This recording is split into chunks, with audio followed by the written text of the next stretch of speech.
మాజీ CM YS Jagan భద్రతపై మరొకసారి కోర్టుకెక్కింది వైసీపీ. ఈసారి హెలీప్యాడ్ ఇష్యూతో హైకోర్టు తలుపు తట్టింది ప్రతిపక్షం. నెల్లూరు పర్యటనకి పర్మిషన్ అడిగితే భద్రతా లోపాలతో కుట్ర చేస్తున్నారు అంటూ ఆరోపించింది. అదంతా అబద్ధం అంటూ ఏజీ కౌంట్ ఇచ్చారు. దీనిపై విచారణ ఈ నెల 9కి వాయిదా పడింది.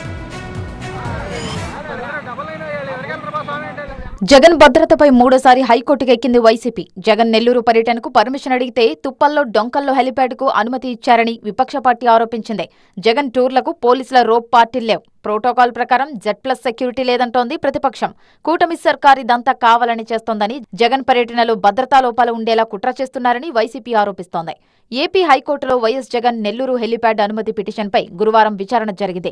హెలీప్యాడ్కు అనుమతి ఇవ్వడం లేదని కోర్టులో పిటిషన్ వేసిన వెంటనే హడావిడిగా ఒక ప్రాంతాన్ని ఎంపిక చేశారు. ఇదే హెలీప్యాడ్ అంటున్నారు. ఆ స్థలంలో తుప్పలు డొంకలు ఉన్నాయి. మనుషులు కూడా నడవడానికి వీల్లేకుండా ఉంది. హెలీప్యాడ్ కోసం ఆ స్థలాన్ని సిద్ధం చేయాలంటే 3 నుంచి 4 రోజుల సమయం పట్టేలా ఉందని వైసీపీ తరపు లాయర్లు వాదన వినిపించారు. ఇక మాజీ CM YS Jaganmohan Reddy Z+ security ఉన్న వ్యక్తే. అలాంటి వ్యక్తి విషయంలో కేంద్ర ప్రభుత్వ మార్గదర్శకాలను రాష్ట్ర ప్రభుత్వం పాటించడం లేదన్నారు వైసీపీ న్యాయవాది. ఆ మార్గదర్శకాల ప్రకారం Z+ భద్రత ఉన్న వ్యక్తులకు రోప్ పార్టీలు ఇవ్వాలి. పెద్ద సంఖ్యలో ప్రజలు వస్తున్నప్పుడు మేనేజ్ చేయడానికి రోప్ పార్టీలు అత్యంత అవసరం. జగన్ లాంటి వ్యక్తికి safe landing, safe travel, safe move అనేది కల్పించాలి. రోప్ పార్టీలు ఇవ్వడానికి ప్రభుత్వం ఎందుకు దాగుడుమూతలాడుతుందో అర్థం కావడం లేదు అని జగన్ తరపు లాయర్ శ్రీరామ్ వాదించారు.